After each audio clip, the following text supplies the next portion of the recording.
Hey guys, I wanted to make a video about Pokemon because if you didn't know, Pokemon Day is February 27th. And this year is a really big milestone for Pokemon. For those of you that have been around since the beginning of the Pokemania era like myself, this is going to make you feel old, so brace yourselves for it. Pokemon is turning 30 years old. Now for us in the US, we've had Pokemon for 28 years, but still, that is insane. So I was 4 years old in 1998, and I was lucky enough to experience the big Pokemania wave that hit the US at the time.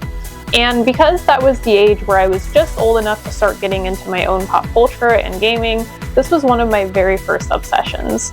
The Pokemania was very brainwashing and captivating to the youth at the time, in a good, fun way of course, but it was everywhere. It's actually really impressive how aggressive their marketing was. I think the Pokemon concept was a genius idea in itself, but when you look back at how much time, money, and energy they invested into very rapidly releasing things, it's very obvious they had a plan.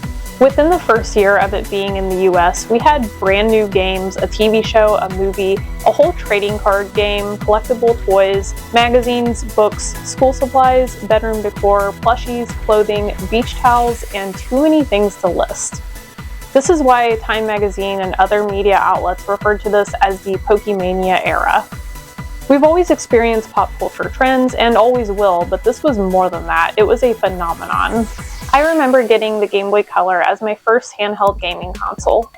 My all-time favorite games were the first two generations. I had Pokemon Blue and Pokemon Silver. I played these around the times that they were released. The first generation was released in Japan in 1996 and 1998 in the US. You were able to buy Pokemon Red and or Blue at the time, with Yellow being released later on. These were all three almost identical games, for as you know, Pokemon typically releases multiple for every generation, with only minor differences and unique experiences for each game. Pokemon Silver and Gold, known as Gen 2, were released in the year 2000. Pokemon Crystal was released as a final part to that generation later on. In my opinion, these games were the best Pokemon games ever made. I remember playing these games for the first time and being totally immersed in the beautiful worlds of Kanto and Johto.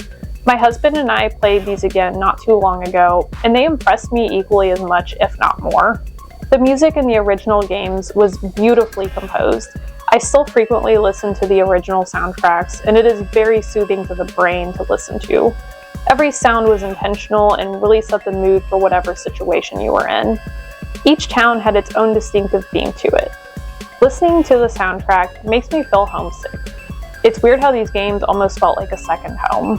I will always keep playing Pokemon games, but I don't think the stories and plots recently have been as good as the first two generations.